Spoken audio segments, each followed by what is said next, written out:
So Happy Valley, it's a family drama and it's a crime drama. It started in 2014 and now it's in its third season. That doesn't really track with the numbers, right? Did they just decide to take a bunch of years off? I don't know. You tell me. Well, actually, I have a game that I want to get into. Let's just do it. Okay, let's do the game. So there's 3 truths, 1 lie. You have to figure out what the lie is. The first one is the 7-year gap was intentional between seasons 2 and 3 so that Ryan Cawood could grow up and play an equally significant role in the series. Ryan Cawood is the kid. He's not the same kid. He can't be the same kid from season 1. He doesn't look enough like him. He is. Really? Yeah. That's what that kid grew up into? I thought they recast him. No. Wow. All right, go ahead. The second one is James Norton, or Tommy Lee Royce in the show. Yeah, the main bad guy. Referred to this acting gig as the best acting as well as best well-written character that he's ever played. Fine. Okay, next. The third one is Wainwright, Sally Wainwright, she's the creator for the show, has mentioned Sergeant Cawood in a different series she writes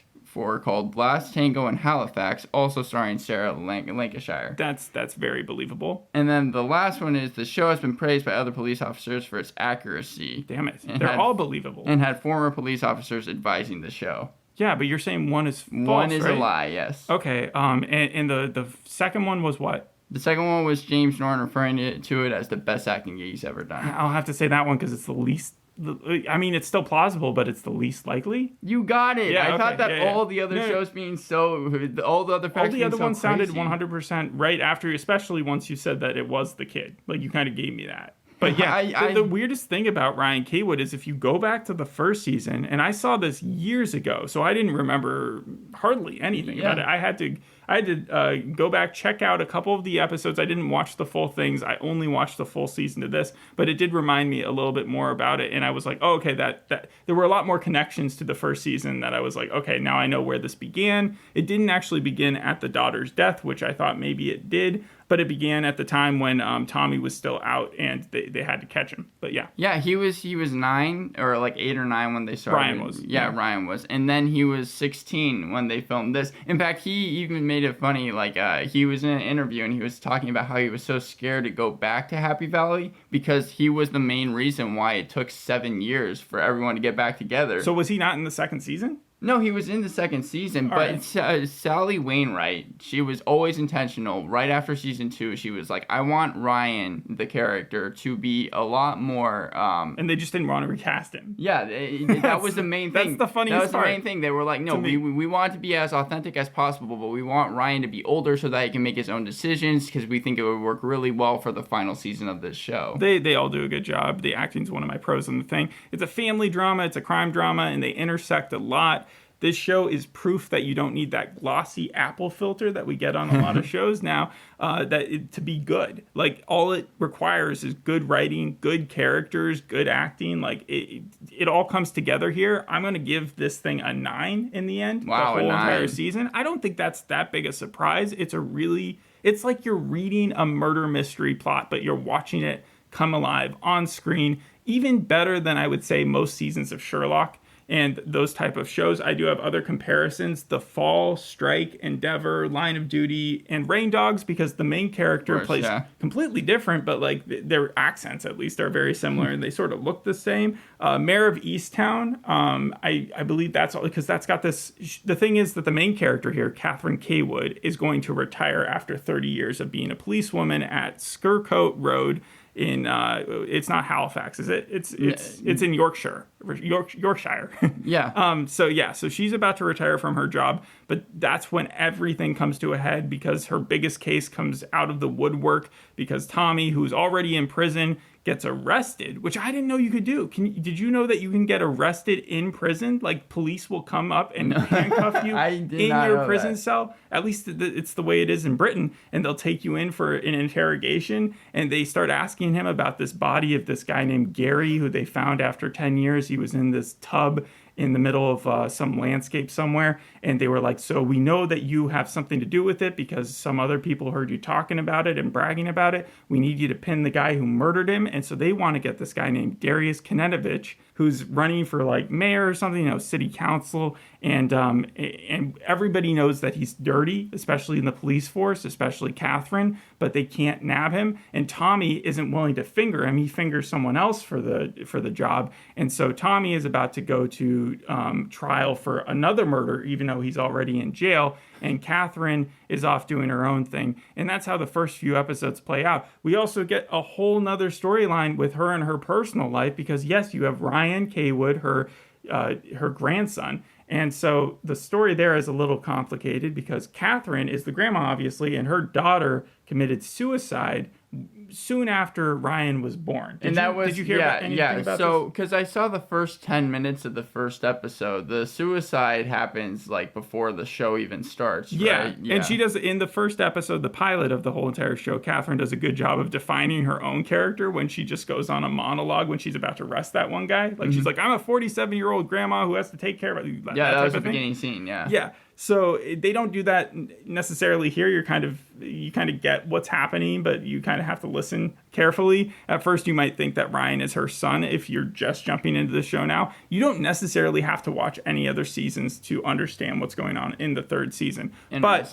Tommy is the reason why Catherine's daughter killed herself, because he made her feel like shit, and he was a terrible boyfriend. And later on in the 2014 storyline, Catherine learns and catches him as a serial murderer, rapist, just crazy dude who loves fire. And he kidnaps Ryan because he finds out that Ryan is actually his son, that Catherine had. Wow. Okay. Well, Catherine had kept that quiet. Her and her whole family didn't want Ryan or Tommy to know that Ryan was his kid after the daughter committed suicide, because they were afraid of having him in his life. But how did, that makes sense, but how did Tommy and Catherine even cross paths? Like, again, Tommy was dating the daughter. I know, that's just such a weird And then connection. years later, she catches him as a murderer when he tries to kill her, and he kidnaps one of the other policemen or policewomen and rapes her. And Tommy is a bad dude. In fact, for almost the entire series, you're to believe that he is a complete psychopath, that he's crazy, that he has no empathy or feeling for anyone. They do give you sprinkles of hints throughout the whole thing that there might be a little deeper storyline going on there, but it's not really defined until the last few moments of his character arc that there's something else going on. I'm glad you're speaking about James Norton so much, because he legitimately has turned into like one of my favorite actors. I saw him in Nowhere Special, which was a film that came out, I believe, in 2020, but I saw it at a film festival a couple months ago. What's it about? It's about a terminal dad who is trying to find a place for his kid right before he dies. It was really, really good, and I saw a couple of other things. How old is his kid? He's playing the terminal. Yeah, he's playing patient. the terminal dad. His kid is like 5 years old, and he's trying to find a place for his kid to stay before he passes. Yeah, he's playing a dark character there too. It's just that he's a nice guy, I would assume. He's the protagonist. Yeah, and Tommy does have the ability of making people like him, I guess. So he's manipulative. He's very manipulative. That's why the daughter dated him to begin with. She liked him. We'll get into that in a second. The other storyline that's going on. So Catherine and Ryan, they're having sort of an oust with each other because he's got that teenager angst going. Yeah. He's a goalie at his school. He's got a little bit of anger issues. He particularly doesn't like one of his teachers, his gaming teacher, who is the football coach there, whose name is Rob, who ends up being a terrible guy, but not as bad as, so Rob's storyline is this. This is the other crime storyline that's going on. And it just so happens to intersect with their family life, which is pretty funny, but, or tragic. So his wife, he's such a control freak, Rob is, that he's basically taking control over his wife's life. Like he's locked her keys up. He makes sure that the door to the fridge can't be opened. They have 2 kids, and he's just very controlling as far as like what their diet is and what time that they're allowed out, and like the family dynamic there. Okay, yeah. So she starts taking like pills for depression, but he doesn't allow her to take them. And so then once she loses her prescription for that, she has to go to other methods to get a prescription. And then she becomes addicted to drugs, and then it becomes even worse. So like Joanna has her own problems. That is Rob's wife. And her storyline is that she hooks up with this neighbor of hers who happens to be a pharmacist. His name is Faisal Badi. And he goes through a Breaking Bad story arc where he starts off as just this pharmaceutical guy who kind of likes to give out drugs to people who need them, but don't necessarily have a prescription. But then he gets involved, like the gangs start hearing about him and they make him pay them. And he also gets kind of scared because once Rob finds out that Joanna is taking pills, he calls the police on her. And he has Catherine show up to take her away, but Catherine senses that the dynamic there is weird and tries to get Joanna to admit that Rob is a control freak and also like an abuser. Yeah, emotional abusive at least. And also physical. Like she has bruises, broken bones which recover, but like Joanna isn't willing to do that. She's also not willing to throw Faisal under the bus.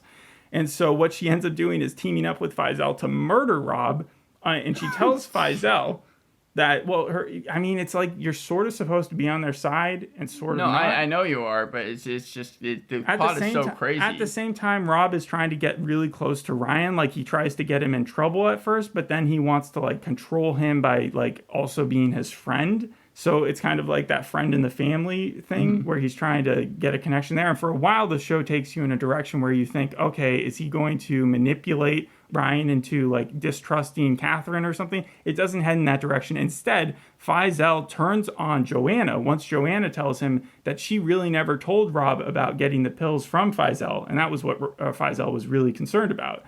And so Faisal goes around and kills Joanna instead, like with a rolling pin. In the heat of the moment, he turns around, he kills her, and then he pins it on Rob by sticking her into a suitcase. Now, it's weird because by the end of the show, you feel a little bad for Rob because Rob finds his dead wife in a suitcase, knows he didn't do it. He calls the police like he's supposed to, but then at the same time, the police come there. They see all these like old broken bones that she's had, and they start looking at him real hard. In fact, Catherine, our main character, who's really smart, just thinks it was Rob. Like she's 100% convinced, but they do have this lingering suspicion that it could have been the person who was supplying her drugs, and that's how they end up catching Faisal at the very end, but off screen. It wraps up his storyline rather quickly. But getting back to the Tommy storyline, right? Yeah. Ryan and Catherine's relationship is torn asunder because Ryan has decided to visit Tommy at prison. So why? I guess because he figured out. Well, this is the thing. Catherine has never been 100% straight with Ryan about what happened to his mom and what happened to her and what happened to the women that Tommy attacked. So Ryan knows that Tommy did terrible things. He also remembers sort of being kidnapped by him when he was like 10 years old. However, Tommy was always pretty nice to Ryan. So he also remembers, and he is his father. So that's why Ryan really wants to go visit him. And so Catherine is so pissed off because her sister, Claire, who's a recovering addict who also runs like a support group, and Richard, Claire's husband, decide to take Ryan to the prison pretty consistently after his football games while Catherine is at work. So once she figures that out, her turn on her sister, she is about as nasty as you can be while still retaining that like that they still have a relationship. Like she just insults her intelligence constantly. She's going like she's very angry. She's hurt. She's betrayed. Can I ask? It makes sense. This is very drama. It also seems like it's kind of like a tragedy almost that you're talking about. Yeah. It's darkly humorous, I assume, as well, right? Well, it's not a comedy, but there is plenty of wit and subtle humor there. The jokes can go over your head. One of the cons for the show is that you can only understand about 80% of the dialogue because of how strong the accents are and the British expressions and the colloquialisms. But you do get to hear a pro for the show is tosser, twat, bullock, sod, ta-ta, call 999 as opposed to 911 or 101. So you just get a ton of British expressions, and you can kind of sense what everything means by the way the characters are saying it. I want to comment on that really fast because James Norton even joked about the final season. He said he's pretty sure Americans watch this show with subtitles on, but actually it's not only an American issue. Apparently back in 2016, during the first 2 episodes of the second season, there was a noticeable drop in views, causing the show to lose 300,000 viewers. No way. Because there were so many complaints over poor sound quality, and a lot of the characters were mumbling, and it was way too hard for people to understand. So then it turns out that they actually took those first 2 episodes, remastered them, redid the quality, just so that when they aired reruns, people could actually understand the show. Yeah, well, see, so the sound quality itself wasn't bad. It was that the characters spoke so fast and they have that northern English accent so heavy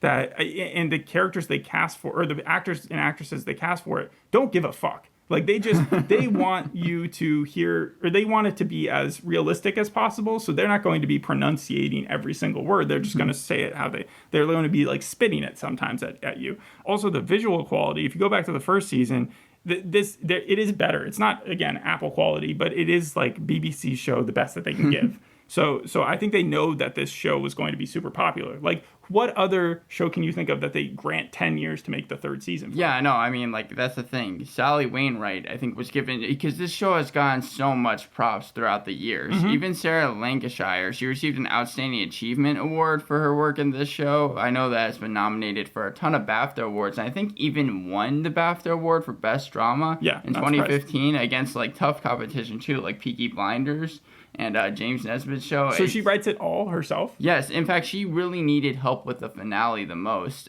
So she actually... What do you know about the finale? So, a lot, because there was so much rant about it. That episode in particular talk to me about has received critical acclaim. Well, it does resolve a lot of the issues. However, it does feel like they wrapped up a lot of the storylines really quickly. The side storylines with Rob and Faisal and stuff, I feel like you could have had an extra episode address those, but they do them all sort of off screen. She does retire, Catherine does. We finally get to see all the interactions we want. The episode before the finale, I was really happy that Ryan kind of had someone sit him down and tell him, like, to stop being an idiot. Like, because, again, he was trying to defend Tommy for a lot of the show, and he doesn't ever completely cop to, like, oh, I was wrong. But he does say, like, I didn't understand, because Catherine just wasn't willing. She was too stubborn to tell him the truth about, like, her past and what was going on. And I'm with sure Tommy. even probably mentioning Tommy was one of the victims, the person who had been, like, kidnapped by Tommy and raped by him, was not. She had married the uncle, Ryan's uncle, and Catherine's son. I forgot what his name is, but she basically sat down Ryan and was like, no one wanted you. Your grandma raised you because you were a rape baby, and, like, they wanted to abort you, and also, like, your dad's a terrible person. And you were happy that you heard this? Up until the point where she started going after him for, like, you shouldn't exist. I was like, yeah, you tell him, because he had been so adamantly on the side of Tommy, who Tommy then escapes prison in, like, episode 3 or 4, maybe even 5, and like gets free. And his whole thing is that he's, like, going to go after Catherine and like serve her justice before kidnapping Ryan again and going off to, like, I don't know where they were going. So it does very much parallel the beginning of the show. A little bit. Tommy getting out. Not until the very end is it completely parallel, though, because in the end of the first season, Catherine finds Tommy and Ryan. They're in a boat. Tommy decides that he wants to just go out this way, so he grabs his petrol, he pours it all over him and Ryan, and then he's about to light them on fire. But that's when, like, Catherine takes him out before he's able to do that. In the last episode, Tommy, like, breaks into the house. Catherine does not care at this point, so she's just hanging out in the house too. Everybody else is in, like, witness protection or gone to, like, be safe because they know Tommy has escaped. Mm-hmm. And they have sort of confrontation. But Tommy, in the interim between the time that Catherine got there, and she doesn't call the police immediately because she wants to have this confrontation with, or like to have this discussion with him, and she's pissed off about a bunch of reasons. And but Tommy has found the photo books that she was looking at and saw how great a life that Ryan had over, like, his years as a kid since being 10 years old, and how he reflected on his own life, because we had heard that Tommy's life had been pretty hard as a kid, that he had been raised by a bunch of heroin addicts. Makes sense. And so that's how he had ended up the way he did. So that's kind of the glimpses that you're talking about. Yeah, so Tommy has this really good scene between the two of them where he is trying to explain to her, while also being a crazy person, that he doesn't want to kill her anymore, that he forgives her. And that pisses Catherine off, obviously, because she's like, you forgive me? But he, at that point, he's like, I don't want to kill you, you deaf bitch. Like, because he's not listening to him. So he lights himself on fire. He actually pours the petrol over him again. This is after he's taken out some goons that Darius had working for him. And I'm glossing over a lot of that. But he tells her that Darius is the bad guy so that she can go arrest him afterwards. And then he lights himself on fire before she can stop him, which you see him just burst into flames. And she runs over with a blanket and tries to cover him with it. I was going to say, far too late. He's dead at this point? Well, he goes into a coma. And then off screen, we just see at the very end where she's visiting the daughter's grave, she gets a text message that says, TLR Tommy Lee Royce is dead. Died in the hospital. And that's where they leave the series off? Yeah, I mean, he needed to die. He was definitely the main villain, and even though he had that like little bit of conscience that showed through at the end, and he was like, just do good by him, it wasn't enough to make up for all the terrible stuff. I know that that Sally Wainwright, she had been like spending years just writing this finale, and then she gave it to Sarah Lancashire like at the very end of 2021. Sarah Lancashire hated the way that this finale like kind of ended up. So then it was Christmas 2021, and Sally Wainwright and Sarah Lancashire spent that whole entire day actually rewriting the finale. Mm-hmm. So with the main character's help, they were actually able to write it. Yeah. And so I mean, whatever you, so I assume that it was supposed to be better. I wonder if it was just like, I can't act this out. I can't do this, like this does not make sense to me. So I don't know what happens in the original. Maybe she lets him go. And I don't think anyone knows what happens in the original. I just know that it was supposed to be really disappointing. And then Sarah Lancashire, she ended up coming in. So like, it is interesting though. In the first season, she stops him from lighting himself on fire, even though he's a terrible person. And in the third season, she sort of lets him light himself on fire. In the beginning of the first episode, someone is about to like basically threaten themselves to light themselves on fire. So that's supposed to be obviously a callback to the very first scene. Yeah. Because she's like, even in the first scene, she's holding a fire extinguisher. Yeah. Right before the person drops the flame. I see what you're saying. The 5 biggest surprises, I wrote those down. You have Tommy's escape from prisons, because the way he does is he invites Ryan to the trial for... remember, again, he was arrested, so he had to go to a trial. But he maps it out so that, like, in British system, they are stuck in, like, a glass box. But the distraction that was caused by Darius's, like, henchmen, Ivan and Mattia, Ivan is getting married on Wednesday or something. He just keeps on saying that. But they cause a ruckus, and that's when Tommy, like, jumps out of the pen that he's in and, like, runs out of the courtroom before anybody can stop him, pushing people away. He runs to a convenience store. He gets into this outfit, this biker outfit, and then by the time he just walks out and all the police cars are going by, he's in the biker outfit, so no one recognizes him. Yes, yeah, it's kind of shown as like a cool thing. He then goes on his bike, like I don't know how many miles, but to this other place where Darius picks him up, and Darius gives him a spot to hang out with, and he also warns him not to go after Catherine, because he's like, I just don't make trouble here. And he doesn't listen, obviously. And then Darius's brother shows up the next day. Tommy doesn't trust that Darius has his best will, and that's why he betrays him in the end. And so he kills the brother. He also kills the other people that the brother were hanging out with. He kills 3 people, but he gets stabbed. And then he makes his way over to Catherine's, and that's when he's about to light the place on fire before he finds the photo book. A lot of stuff happens. This is a very busy show. It's 6 hours worth of content. There are, like, another funny part that I didn't mention was that, like, because she's retiring, some of the staff, especially Joyce, is trying to, like, bring a cake in there and have, like, a whole whoop-de-doo, and she knows that Catherine wouldn't be a big fan of that. However, she starts this fund for her to, like, make money for the party, and she ends up making, like, £2,000 because of how popular Catherine is. She's like this no-nonsense, really excellent at her job. And even like people she's arrested have donated to the fund, which I found that pretty funny. In fact, she hangs out with one of them for a little bit of this show named Allison, and that's how she gets the lead on Faisal, because Allison has a connection to the drug addict. I did read about that. Yeah, Catherine is supposed to be like really popular in the TV series. Yeah. And I assume that the first 2 seasons you really see why. She keeps her cool even in the times where she's like furious and upset. Like, she's always very pragmatic and conscientious about making sure she knows the truth. In fact, when she also goes in, it reminded me of the Lance Riddick scene in that terrible show that we watched, the Resident Evil one, where he goes in to defend his daughter and he kind of intimidates the police. Well, she walks in her police uniform because Ryan is getting in trouble for graffitiing Rob's car, even though he didn't do it. And so she sort of, knowing the law, goes after not only the principal, but also Rob, who's sitting there, and saying, if you're not accusing him, then we're going to go. And that's how that ends up. And then Ryan's like, I didn't do it. And she's like, I know. I've seen the way that you draw a penis. So I'm pretty sure Rob did it to himself to try to get him in trouble. So, but we're never given a full answer on that.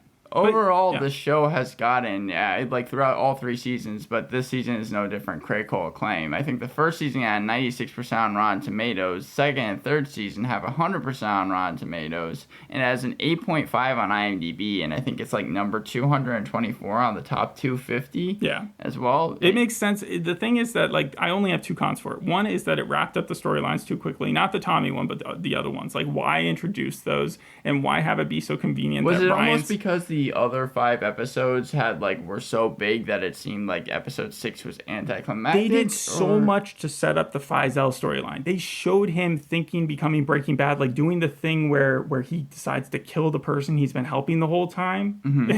That seems like Game of Thrones too. But then like, just to have him almost get away with it, and then at the very end just say no, he didn't, but not show us it. It's kind of like it's a buzzkill a little bit. But the other point is it does veer into melodrama a bit, never excessively. There is lots of crying. So, like, when you get hit with a moment and then the characters continue to cry once you're over it, you're just like, okay, well. But besides that, still, 9 is a full series. I'm not going to rate the individual episodes. The Guardian said it was one of the best TV trilogies of all time. Sure, it ends on a great note. Like, there's not a lot of shows where you can be, like, beginning to end. And I didn't see the second season, but, like, beginning and end are great. A lot of places gave it 5 out of 5, too. You can basically go anywhere, and I don't think you're going to see anyone like really hating this season. I recommend anyone to watch it. It does get a little dark, but other than that, I think everybody would enjoy it. The finale... I was just going to say the viewership also got like 7.5 million, which I think is like the second best, right behind Line of Duty when it had its 6th season finale. Yeah. So a lot of people, it seemed like, really got into it in the 3rd season. I was just going to throw in there that Catherine is not like a genius character. So she does have her own faults. So she's like a really good person who's really smart, but she, again, goes after Claire too much. And that's where Ryan has the reverse thing happen to him, where Anne had to tell him the truth about like what was going on for him to really cope with that. The same thing has to happen where Ryan has to be like, hey, Claire was just doing what I asked her to do, and she wanted me to understand the same thing. Like, I would have found a way to do it otherwise. And so Catherine has to apologize to Claire, and they make amends because they've been close throughout the series, and she just felt super betrayed. There was a scene in the 2nd or 3rd episode where she confronts Claire. Like, she calls her on the phone to see where she is because she knows where she is. She knows that she's taking Ryan to the prison, and she watches her lie to her, and she gets steamed, and then she just walks right in front of her, sits down, and for the first 10 minutes, it's just a back and forth where it's like an interrogation scene, but over coffee. It's really good. That reminds me kind of the Love and Death scene where, like in the 3rd episode, I think it is, Elizabeth Olsen's character, Candy, she gets a phone call and she learns, even with Jesse Plemons' character in the room, that they're having an affair, or there was an affair that was taking place, and that he knows about it. It also reminded me of the Love and Death show for another reason. Remember you said that they made a pros and cons list? Yeah, that's kind of what they do, what Faisal and Joanna do when they're plotting out the murder for Rob, because what they want to do is they want to inject his veins with air, which will kill you. He's a pharmacist, so what Joanna was going to do is she was going to knock him out with the pills, put that in his drink, and then Faisal was going to go in, and we see Faisal sneaking around for like half the series, but like he's going to go in and he's going to inject the guy with just a big old vat of air. He ends up doing that to Joanna after he's like murdered her with a rolling pin.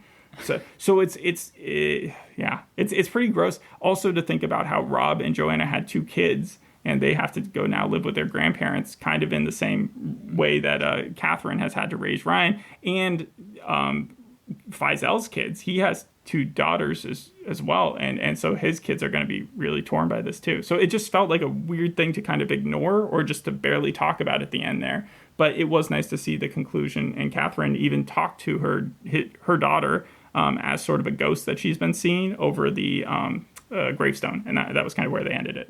Are you going to watch the 2nd season? I thought you were going to say, are you going to watch the 4th season? I was like, what? That doesn't make any sense. No, because it's been made very clear by Sally Wainwright, and it has been echoed by the cast. There is not going to be, this is the end of the show. There's not going to be any spin-offs. There's no extra seasons. This is done. Like, it's got a similar ending to John Wick, if you've seen that. Yes, but John Wick will continue. John Wick, they're always teasing it, and there's going to be spin-offs. Sally Wainwright made it clear. This show show is done. There's not going to be spinoffs. This was the final season, and that's it. Like, there's no way it's going to go on. I think that does it then. Thanks for listening. We'll see you on the next episode. Hope you enjoyed this one. Bye.